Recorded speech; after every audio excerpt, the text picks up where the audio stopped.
be screening a short. It's 25 minutes long. If you're interested, you can think like I can't handle a feature-length film. It's not. It's 25 minutes long, called the Hamilton Chronicles, about the journey of a $10 bill throughout the day. That's this Thursday. Starts with sort of networking 7 to 8 p.m. and then 8 we screen, and then afterwards we have a Q&A. And then March we have Amy Freer, a Philly filmmaker, showing a short about a time traveler in Philadelphia.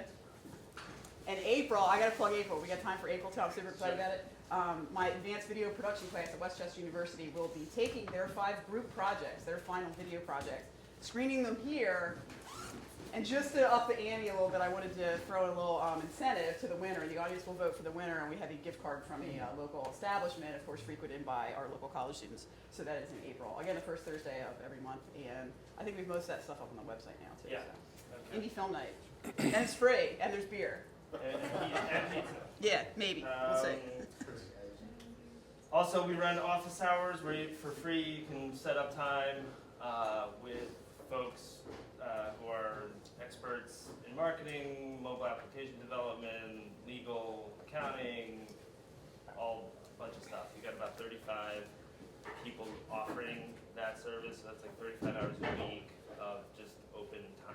People in the industry doing stuff that you can sit down with here, in Wayne, in Eagleview, or on the phone.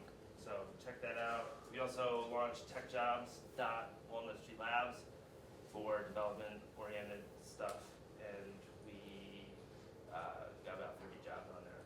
So if you need a technical person, or you want, or if you are a technical person, head over there. Last thing, sponsors. We would probably not be here, and I might be in jail if it wasn't for Fox Rothschild and CCEDC, the Economic Development Council, the IRS, but not for others. Fox has had our back, consulting, telling us, what's a good idea, what's not. They've been critical to our success and our incubator too. The Economic Development Council, they were here almost immediately, and they've been supporting us financially and a bunch of other resources to raise the profile of innovation in Chester County. And the Goshen Group is a tech recruiting firm 2 blocks away. They've been immensely supportive with the launch of TechJobs. Igniter TV, also known as Sean Dominski, handsome guy over there with a beard who brings his twins in sometimes. He's been live streaming these for the entire year for us, which is awesome. He's created an awesome library on YouTube. And Henkin Group runs a place like this, a co-working space, but for chemists, like wet labs. So if you want to do that, you can let me know and we'll put you in contact with them. So, anybody else? Did I miss anybody on the sponsor side? All right, so let me shut up and turn it over to Peter. Peter and I have a unique person in our histories that kind of propelled us in some ways to where we are today, and I won't belabor you with that story, but it's really cool to talk to him earlier before everyone got here. And Peter's going to talk about his story and about PeopleLinx and about innovation, and then we're going to do a Q&A. Yep. So let's give him one more round of applause, make him feel at home. Thank you. Yeah. Thank you very much for having me. It's kind of interesting to see that there's actually people that are standing and not enough seats for everyone, because I was not expecting. I was expecting 15 people maybe. So There's 2 open seats for the people. there's these comfy seats up here too. So I guess a couple questions I have for you guys is, who has heard of PeopleLinx before? Is there, okay, so a couple people. I guess, I definitely want to understand my audience a little bit, but one of the ways I open up discussions with some of our clients is by a show of hands, how many people have a LinkedIn profile? All right, keep them up. How many people, and keep them up if the answer is yes, how many people feel that they are proficient or have ever closed a deal because of LinkedIn? All right, so that's pretty good. Usually I sit in front of executives of, big Fortune 500 companies, and a lot of times it's the sales organization from the VP of sales down to the, boots on the ground. And all the hands go up, they have LinkedIn profiles, and then when I ask the second question, there's like one hand that stays up in the air. And then I say that is the challenge that we solve for the enterprise. So that's kind of a teaser on what PeopleLinx is all about. What I'd like to do is I'll give you a little bit of history on my kind of background, and then talk a little bit about what PeopleLinx does. So to start it off, I think that the concept of being an entrepreneur and taking a risk to get into like a startup type of situation is made much easier by the experience of understanding how these big companies work. So I spent my career bouncing around from big company to big company because it gave me, and I didn't know where I'd end up, as a result of that in joining PeopleLinx, almost 2.5 years ago. But that experience, without a doubt, lended to my success at this place, right? So being able to understand how GE works is a beast of a company, and understanding the politics, understanding the relationships, understanding how they recognize revenue, and how a deal is structured, and what the contracts look like, all of that stuff, without a doubt, has put me in a position to understand how to make this company a success. So that's kind of a theme that I think is really important. If I were a kid out of college, would I go and if I know now then what I know now, would I go and work for a startup right out of the gate? Probably not.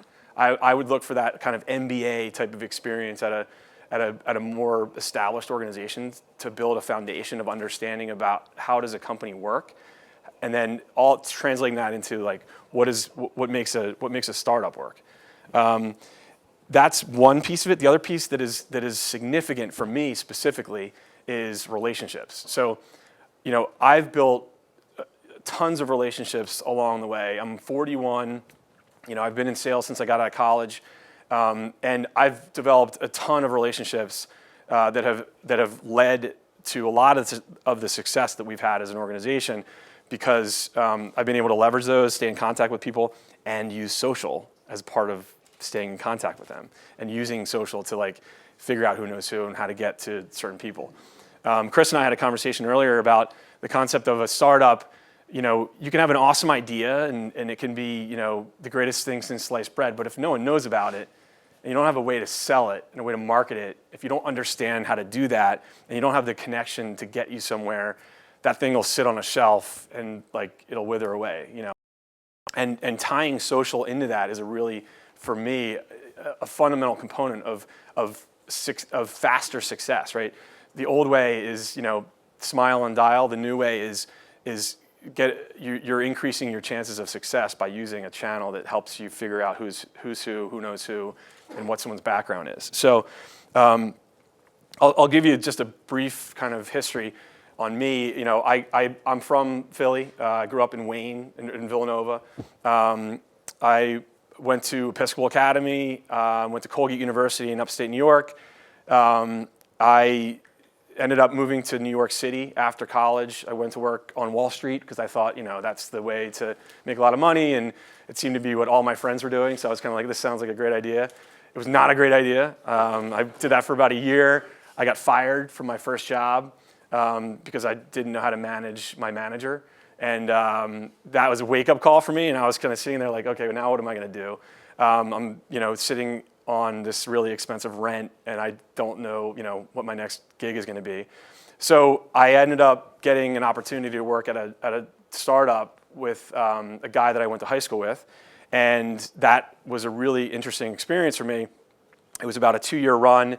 We ended up, if anyone's familiar with the ad network concept of like DoubleClick. DoubleClick is an ad network.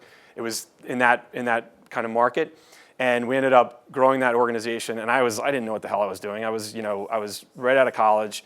But I ended up learning through these guys how to, bang the phones and get deals through the fax machine back then, right? So we grew a sales team of about 25 people, all young kids right out of college, trained them how to cold call and how to close business on the phone. And then from that, we ended up selling the company about 2 years into a large publicly traded organization. And then I left there and kind of decided that I needed to have some real world experience. I didn't, I was a little bit, and it was kind of right at the time when the internet and the dot-com boom was the bubble kind of popped. From there, I read a book by Jack Welch, who was the chairman and CEO of GE at the time. And it was From the Gut, I think, which is an awesome book. It's timeless kind of stuff. Like, everybody should read that. And that, I was like, wow, this is such an amazing organization. And I got all these really cool ideas. But I said, that's a place where I should go. Like, instead of getting my MBA, I said, I'm going to take a direction and kind of follow that. So I ended up finding a way into GE, and I got a job at GE Healthcare. So I was working for the imaging division. I was selling 5,000-pound functional imaging machines, nuclear medicine, if anyone is familiar with that. My business card said I was a nuclear specialist. And all my friends were like, how could you possibly have that job? So I basically, for about 6 years, I ran a territory in New York City that was like an underserved market. And I took that territory from like 0 to 5 million in revenue a year. And really, it was kind of a startup inside of this behemoth of GE. The biggest challenge, it wasn't the sale to the hospital system. It was how to navigate GE to get what I needed to make deals happen and to and get what my clients needed. That was an amazing experience, and I still have connections from that time that have led to some of the stuff that I'm doing today. So from the GE world, I was recruited to go to another medical device startup for about a year in New York City. It was a completely different kind of device sale. It was selling to plastic surgeons and dermatologists. It was a laser. So here I go from selling nuclear medicine to selling lasers. And again, my friends were like, really? The card says you sell lasers? And it was right around the time of the Austin Powers, the laser, the sharks with laser beams on their heads. So that was really the running joke. So from my experience there, married, second child on the way, and we made a choice to move out of New York City and back to Philly, right? So here I am back in Philadelphia. I took a job at an organization called Trion. I was a benefits consultant. And Trion is now a part of Marsh. So again, back to this big world, environment.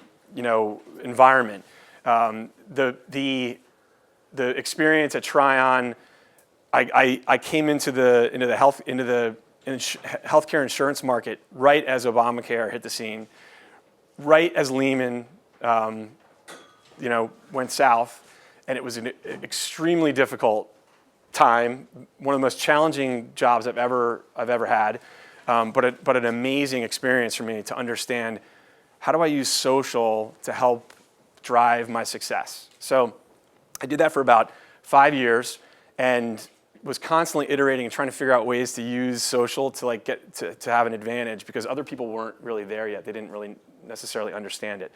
I did find some success through that channel.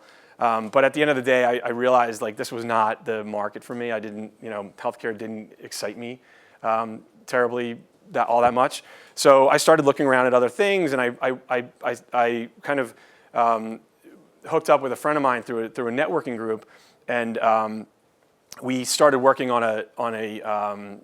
Does anyone know the story of eCount and the sold to Citi prepaid? Or Citigroup, there was a startup company, pretty big story in Philadelphia. eCount was a payments company. They ended up selling to Citigroup, 10 years ago. And one of the operators of that company and I became really good friends. And while I was at Trion, I hooked up with him. We created an idea a prepaid card in the medical industry. We ended up in about 6 months, less than 6 months, about 4 months, we ended up selling that product to a very large pharmaceutical company right down the road. And it was a $250,000 deal that we created from scratch. From that moment forward, I was like, all right, I'm in. I want to create something. I know that I have the ability to take an idea and understand the market that it can serve and get it in front of the right audience. So we were looking at a ton of different things, and one of the things that I got introduced to was Nathan Egan. And Nathan Egan was and now this is the kind of the flow into PeopleLinx and how I came to be a part of that team. So I was introduced to Nathan through the same connection that I was working with on this other startup idea.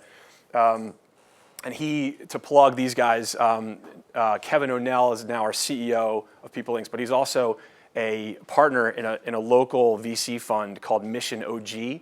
And Mission OG is a fund that has invested in a number of Philadelphia startups. They're a kind of shoulder-to-shoulder type of investment. They'll give you cash, but they'll also kind of put someone in place to help run the organization. And so Mission made an investment in PeopleLinx, and they said to me, Peter, you got to meet these guys at PeopleLinx. They had a really, really interesting social idea. And I was like, okay, I looked at some of the concepts and I thought it was kind of cool. So I went downtown and I met with Nathan, who was really the founder of the organization. And he was on the phone he was on a call with a prospect. He was sitting there, conference call with one of the Mission OG investors, and he was pitching this very large, one of the largest commercial real estate organizations in the world. And he had the chief marketing officer of that organization on the phone, and I could literally see this guy's eyes popping through the phone, like his jaw dropping. I could hear it, like I heard it hit the table my jaw hit the table. So I was looking at this and I was like, this is exactly the shit that I've been trying to solve my entire sales career. So from that point on, I was like, this is what I want to do. I've figured it out. I know this is what I want to do. I want to test it to make sure that I can sell this thing. About 3 weeks later, Nathan and I were on a train to New York City, and we ended up sitting in front of the chief marketing officer of Goldman Sachs based off of a deal or a meeting that I ended up being able to get us in front of. And that exact same thing happened. We sat down in front of her and said, did you know that you have 65,000 employees that have LinkedIn profiles? And her eyes literally popped out of her head. She looked around the room, and she was ready to kill someone because she had no idea that was the case. So she was looking at the people underneath of her. She was looking to the left, looking to the right. Everybody was kind of like, we had no idea that this was the case. So understanding that reaction, that was the day that I said, I'm in, let's ink a deal where I can come in and have an impact for you guys. So that's my kind of path to where I ended up today. The PeopleLinx was founded by 2 early LinkedIn employees, Nathan Egan being one of them, and Patrick Baines, who's another Philadelphia startup guy. They recognized a need in the marketplace for training when they were at LinkedIn on, these organizations have hundreds, thousands of people using the platform, but no one knows how to use it. Everybody's raising their hand, but then, when it comes to the meat, are you successful at it? All the hands went down. So KPMG, Prudential, Experian, some very large organizations were early clients of PeopleLinx, and we were consulting and training them on how to use LinkedIn more effectively. How does this salesperson align his brand, his personal brand, to the brand of the organization, and get the most out of it? So we were iterating on all kinds of concepts around B2B social. KPMG came back to us about a year in and said, listen, this is a great concept. It's really successful when we can get partners and train them. We have 100,000 LinkedIn profiles, and you guys can only service 20 people at a time. How are we going to scale this thing? So fast forward to today, PeopleLinx is now a scalable version of that consulting model, right? It's It's a SaaS platform that deploys to an entire organization. It can deploy to 50 sales reps, but it's coupled and supported by consulting and professional services that we provide to an organization. So that's kind of where PeopleLinx is today, right? We've gone through many different product iterations, but at the end of the day, what we're focused on is this concept of social selling. So if I've got 2 sales reps and one of them is using social and one of them is not, I'm betting on that guy all day long. The guy that's using social is going to win every time versus this guy. Not every time, but the numbers shake out, and this guy is going to be more successful. So that's what some of these slides. I'm going to give you guys a little flavor of what I would talk to a client about. I sat in a room last week with at a large CRO, a clinical research organization that does clinical trials for all the big pharma companies. And I had all of the bigwig VPs of sales from all the different divisions. I asked them the question. One guy's hand in the room stayed up. And then I walked them through this concept of, did you guys know that you have 10,000 LinkedIn profiles? And what do they look like? And they all looked around the room like, oh my God, I didn't realize that.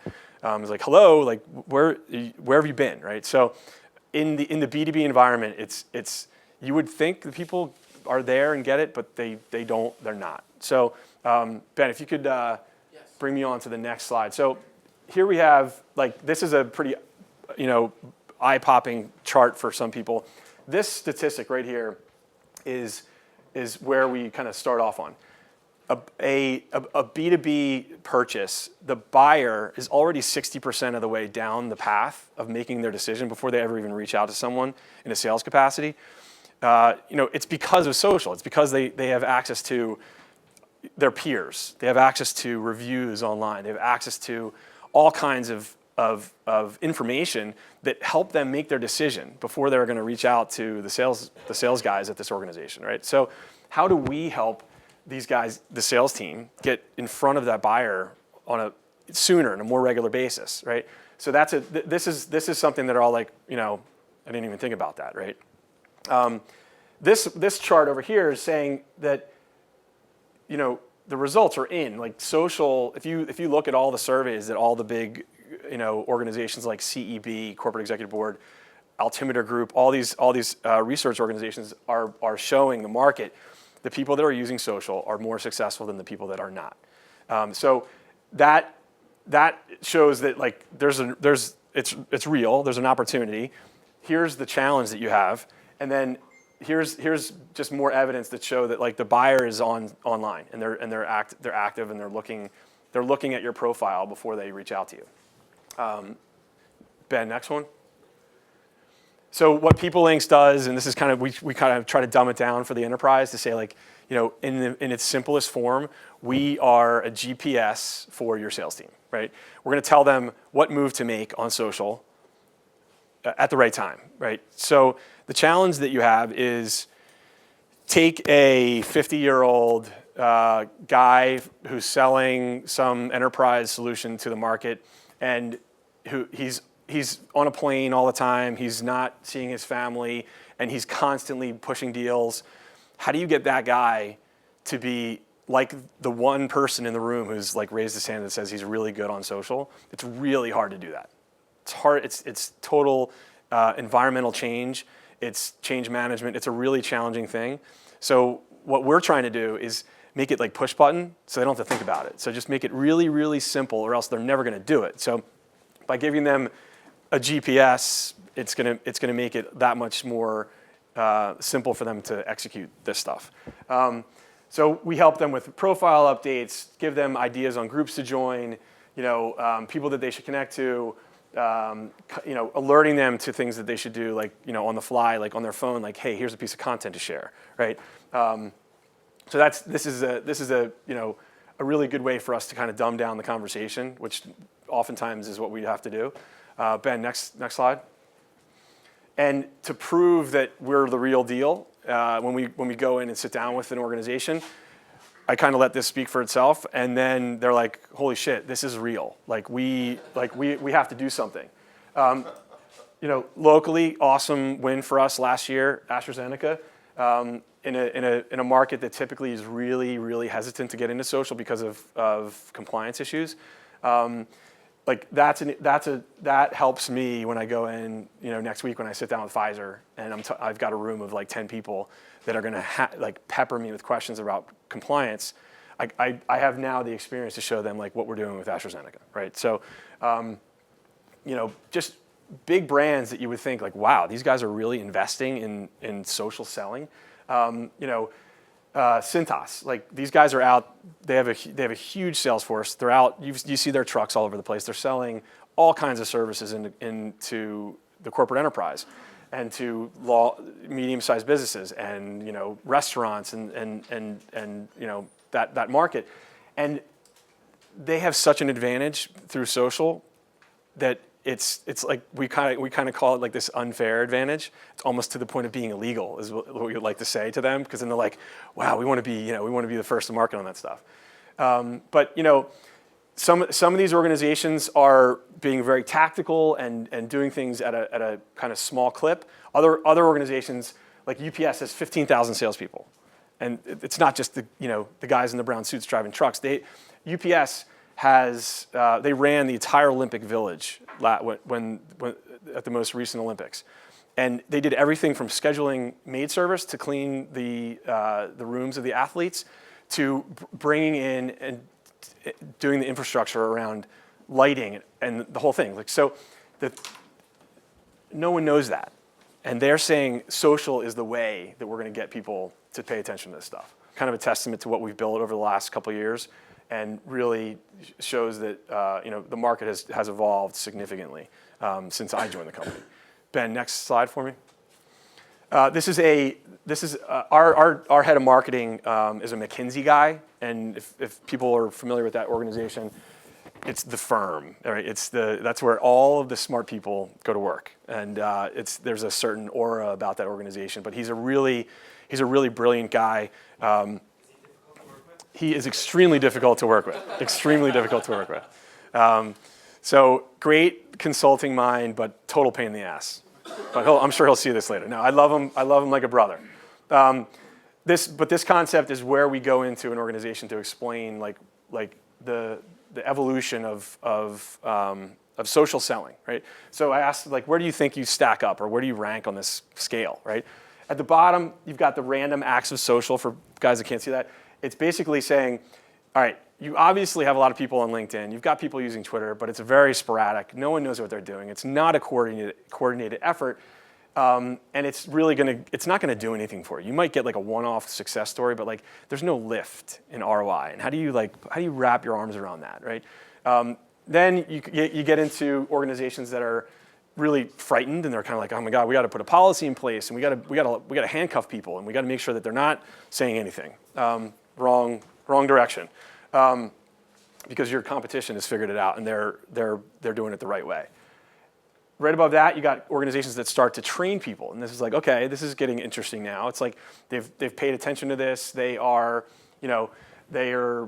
allocating funds. Their sales teams are being trained on Miller Hyman and Richardson and the Challenger sale. So like social is a natural progression of that stuff. Like, how do I keep in contact with people on a more regular basis, right? So this is where you start to see the lift. When you start to train people on how to use social appropriately in their sales cycle, then you can start to say, okay, how do we attribute ROI to that? A lot of the stuff that's done here is really manual, and it takes a lot of manpower to do that if you're not like partnered with a tool or an organization that can help you build a strategy. Beyond that, it's kind of that's where we are now with a lot of our clients. It's like really integrating the process. It's taking social and CRM and combining them. So another part of our solution is integrating this kind of workflow into CRM. So Salesforce.com. We're working on another integration with Microsoft Dynamics. So the concepts here are really interesting, where you say, all right, back to the GPS. I'm a sales rep for UPS, right? And I just went into Salesforce. I created a new opportunity for XYZ Corp. But I'm on to the next opportunity. Like I'm in and I'm out, and I got a meeting to go to, and I got to close this deal.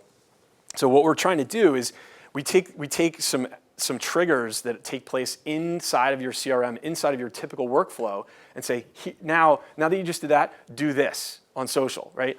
So we'll prompt people to take action on social, and for the first time ever, we can now start to track that stuff and give it back to a manager, say, here are the things that you recommended that your sales team do. They are doing them, and you are closing deals faster. You are closing bigger deals because of it. So it all goes back to that one-to-one relationship between a salesperson and the buyer, and making that connection stronger, making that connection more regular, making that connection more holistic, if you will. It's about surrounding that buyer, right? So that's where we are today with kind of this integration. And then up at the top, with this optimization layer, that's when we start to get, and this is kind of future roadmap stuff for us. That's where we're talking about, predictive analytics. So here's the specific piece of information or document that you should send to this prospect right now, because they just tweeted this thing that mentioned this thing, and this content has that in it, and you should send it right now. Like that's where we're headed with a lot of the stuff. So that's the social selling maturity model, this continuum that really lays it out for the people we're talking to, and it starts to like really make sense, because they can visualize like, okay, we're here, we want to be here, so what do we need to do next, right? Ben, next slide. The last thing is really this concept of social is a three-legged stool, right? You've got what do you look like, your profile, right? Who are you connected to, so your network. And then what are you doing? Doesn't matter if you're on Twitter, Facebook, LinkedIn, Google+, MySpace. Who's on MySpace? But tying all those things together, if you're not doing all three of them correctly, then what happens? The stool falls over, right? And then tying them all together with measurement. Like that's like the enterprise is not going to invest in this stuff unless they can see an ROI. So being able to tie all that together is so important. It's so important for us as an organization to be able to go back to someone and say, hey, you invested in this and look at the return you got. Now give us more money and let's do it over again. So that's kind of the down and dirty kind of value proposition. Sometimes I'm doing a lot of educating, and it's as a startup, that's one of the most challenging things for us, because are we demoing too early because they're not ready? Are we just educating them, and are they ever going to do something? So we constantly struggle with that. But I think we're right on time, because if we're too early, then people aren't going to buy anything from us, and if we're late, we're going to get our lunch eaten. So the competitive marketplace for us is there's a lot of this concept of sharing that only touches this leg of the stool. They aren't focused on the other two legs of the stool, so it's hard for them to have longevity in an organization. So that from there, I would kind of go in. I would show a demo of our product and start talking about concepts for them. And one of the things Chris and I were talking about earlier is the concept of you've got 5,000 employees on LinkedIn, and you've got a LinkedIn company page that has 10,000 followers. That's great, and you're focused on sharing content out to that company page so that your followers see all this great content. Great, good job, great for you. You could have 100,000 followers, doesn't matter. If you have 5,000 people that work for you and they're on LinkedIn and they each have somewhere around 300, 400 connections, the magnification of your voice through that audience is massive. So that is a huge trend right now that's taking place, that marketing groups are taking their content, and instead of funneling it through their Twitter handle or their company page, they're starting to say, here, sales team, go share this with your network. And guess what? The sales guys, they're connected to all their prospects, all their clients, all their business relationship partners. So that's the market. That's where, think about, I have a job listing, right? And we're using the typical channel of going through Monster or whatever whatever recruiters are doing. And they're trying to get at the applicant pool.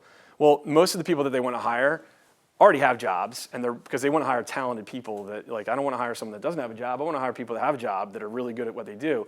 And wow, all the people that work for me are connected to all the people that I want to hire.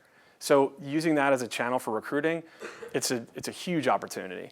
And there's all kinds of statistics that back that up too, that say that an employee that's hired through that network stays with us longer. They're happier, and it's you know, for a large enterprise, that's a significant investment strategy that say we're going to hire people from our network because we know that they're going to be happier, we know that they're going to stay longer, and it's going to be a lower cost of acquisition for us.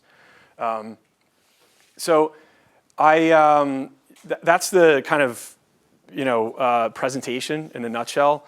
I'd love to kind of. How am I on time? Yeah, you're good. Yeah.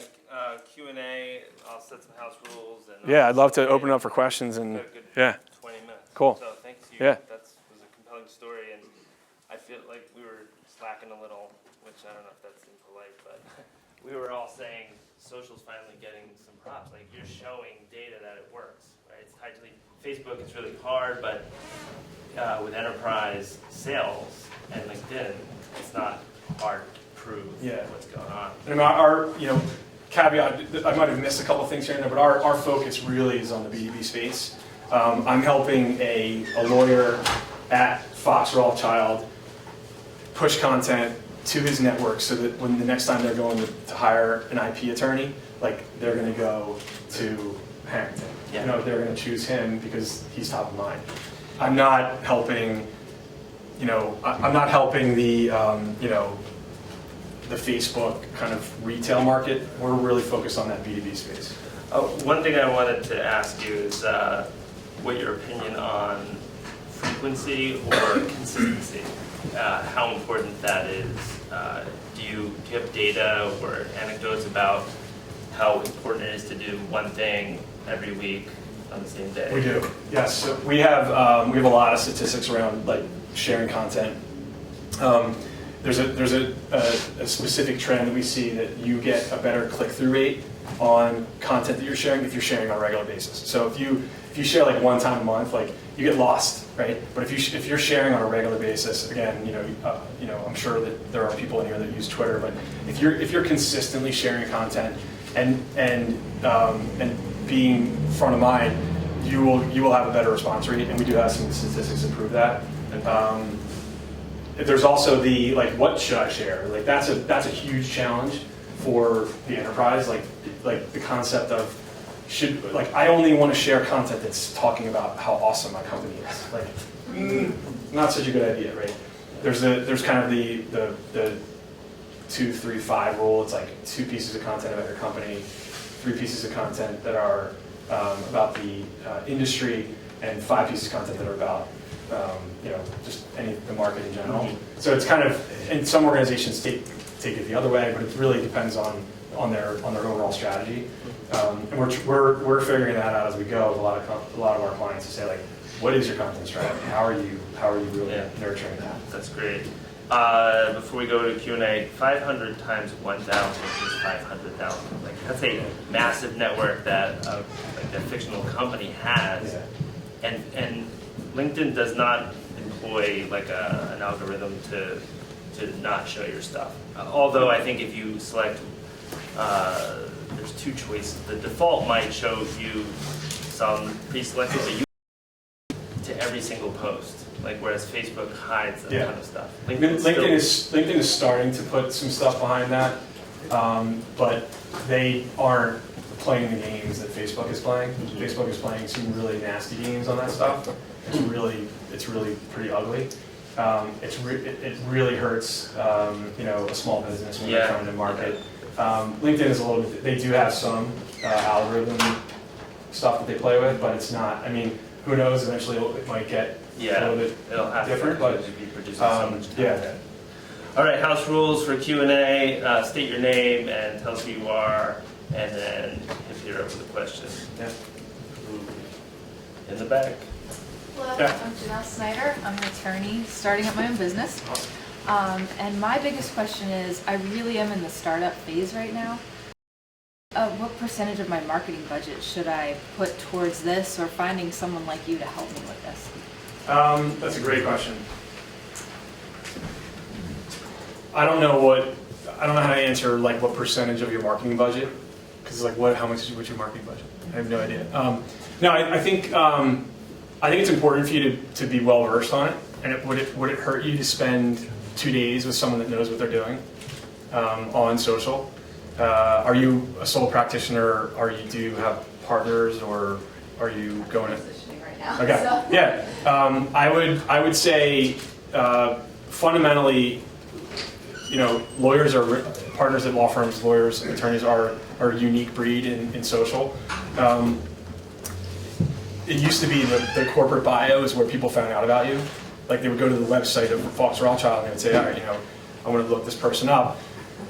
When you go to Google and you search someone's name, the first thing that comes up is their LinkedIn profile. So that's your website right there. I would say make sure your profile is dialed in. Make sure you've got make sure that it looks like a really well done kind of professional story about you. I don't like to call it a resume, but make sure that it talks about your the value you've created for other clients. There's the debate on should it be first person or third person, kind of like with voice. But I think you can hack it a little bit without spending a ton of money on it.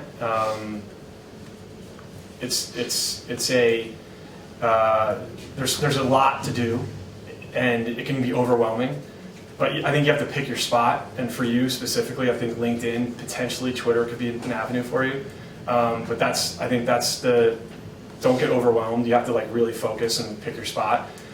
You could we provide one-on-one coaching and training for our clients at an enterprise scale level. But you can find someone that can help you with your LinkedIn profile for relatively inexpensively if you think about the investment there. It's a hard question to answer without understanding your business a little bit more, but I would say pick your spot and know that like for you, LinkedIn is a really good place. And if you can dedicate some time to learning about LinkedIn, take advantage of some of like the free webinar stuff that's out there. You'll probably find some avenues that can help you. Groups are really a good place for you to understand the market and find business. So focus on that, but really just kind of don't get overwhelmed and focus on. I would say LinkedIn is a really good place for you. Not sure if that's helpful, but yeah. You guys on your site, do you have content like educational stuff?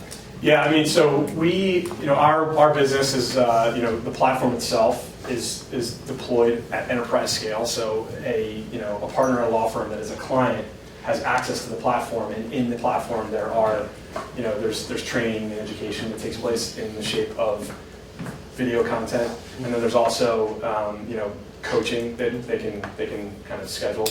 We don't have a ton of stuff that's out open source. So, Andrew, you had your. You just asked the question, so. Okay. Hi, my name is Patrick McCoy. I'm an engineer. We have a company of about 100 people, and they are engineers. So content is always a challenge. So the people that could provide the best content are technical engineers, and they tend to be, 45 to 60, so they don't necessarily want to be involved with it, so it's hard to get good content. Yeah. How do you do with that? So I'm so sorry. Brokerage here. one of our most successful clients is Bentley Systems, right? Big engineering firm. They've got such cool stuff. From a content standpoint, what's really interesting is their response rate on like click-throughs is off the charts. And one of the reasons is because of pretty pictures, right? So it's no secret that like there's a reason that they call it clickbait, right? So people like all these companies that put out like pictures of like half naked people. It's like, oh, I'm gonna click on that because like whatever. Bentley is an example of that. I'd say like they do a really good job of matching this interesting photography to their content. Because they're engineering these really cool things like bridges and buildings and all this cool stuff. For you guys, it might be worth the investment from a marketing standpoint to develop like robust content that can be repurposed. It's a strategy that needs to be like kind of handled in a specific way. You know, you can't get away with not having someone dedicated to marketing the content and creating the content. I mean, we have like 3.5 full-time people at a small organization in Philadelphia that are focused on, you know, getting inbound leads coming in to PeopleLinx. And one of the things that they like, here's an example. We just did a survey. We used SurveyMonkey to go out to 300 B2B sales professionals in a certain category, and we surveyed them on their use of social in their sales process, and got really awesome stuff. Like, this is like a really big deal, and we ended up creating a white paper on that, and we've designed that white paper in a way that has so many like bullet points and statistics, and we're going to repurpose the shit out of that thing. We're going to use those statistics on a regular basis to tweet about it, to have a LinkedIn post, all to bring traffic back to that one document that took us a little bit of time to do, but it's really valuable. That thing's gonna have a significant runway for us.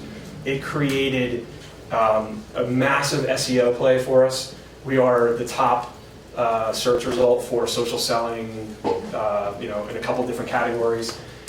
So I think that it's probably, you know, a wise investment, or at least evaluate, like looking into a marketing asset, and you have to make it easy for people. Once you do that, you have to make it easy for your team to push the content to their contacts. Otherwise, they're never going to do it. So that's a you know, a strategy that I think is, and I could talk a little bit more personally if you wanted to. Dive a little more. Sure. Yeah. One thing that we do with clients at 23 North, the marketing company that runs out of here, is tell them to hire somebody to interview, or have somebody just literally interview and take notes, and then transcribe that thing and do a Q&A with so-and-so from product, because there's no burden put on the other person, and you're just extracting information, and it's great for blogs and social content. So it's really easy to start that way. Michael? Michael Stancato, I'm a graphic artist, a fine artist, and I've had some good success with sales and hiring through LinkedIn. And I do a lot of random visual content.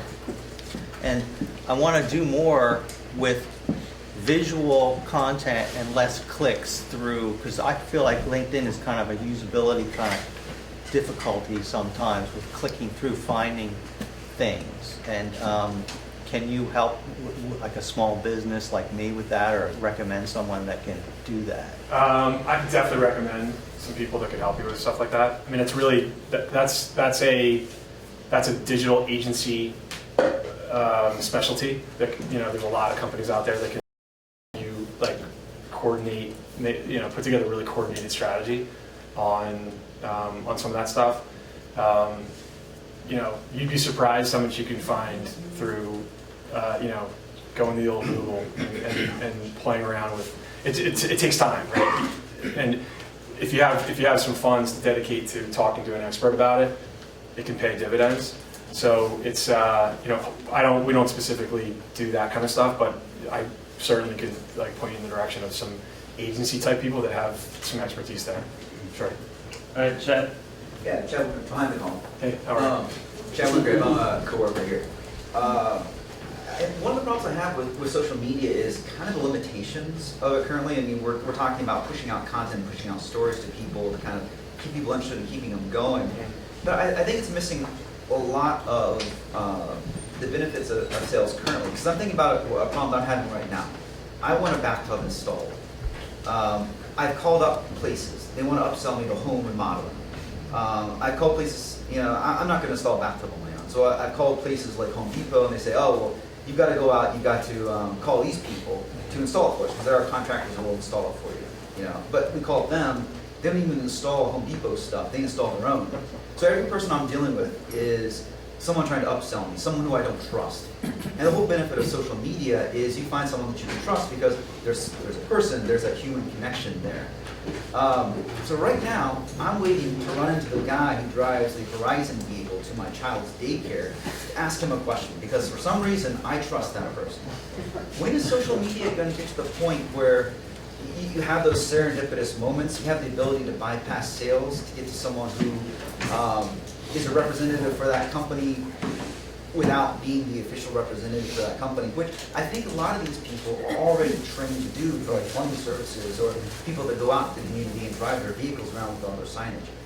Are you getting there? Are you thinking about that? Or is that's a little bit less B2B, I think, than what you're focused on now? Yeah. What direction? It's a little less B2B. It's a little bit more like consumer. It's a loaded question. There's a lot that you just kind of said there. It's in my head. I think the way what I'm doing that translates to that is it's a numbers game for us, right? And for a large enterprise. The more people that are doing it correctly, the better off the one-off opportunities like that will occur. So if I've got 1,000, like Comcast is a client of ours, I have 1,100 Comcast B2B sales reps using our platform, and they're primarily using it to share content. We're going to start getting them to integrate this into our CRM. So that group of individuals has a client base, and one of their clients is looking for that bathtub experience, right? And they're gonna have it solved in a different way next year than they would have had 3 years ago because of social. So it's when you're talking about a one-off situation where you're trying to like how do we connect the dots in a better way on like in real life to social, that's not necessarily like what what we're solving the Rubik's Cube on. It's really more about this scalable exercise that can create opportunity and lift if you do it correctly. I don't know if that answers your question, but yeah, it seems like you're optimizing the current stuff, and I think there's such a wide open space to do with that right now that it's great. I just think social is kind of like you're taking this term social, which has its whole meaning over here and applying to computers, and you've forgotten what social means and the potential there. So I see huge potential. Yeah. All right, one more quick question, and then we're gonna break. You install bathtubs? I've installed a toilet before. That was a disaster. That's another story. That's my other startup. That's going to be a lot.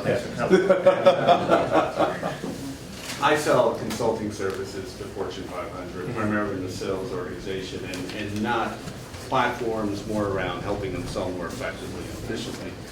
And it seems like Salesforce.com wants to rule the world, basically, and they've been pushing the social aspect of their platform. And I was just wondering, what the discussion has been around the integration with that. We'll hear from clients talking about other platforms, saying, the last thing we need is another platform, right? Yeah, that's a great question in the market, right? Yeah. So I would say LinkedIn wants to rule the world. Salesforce.com wants to rule the world. They both have the opportunity to do it. Twitter wants to rule the world in a different way.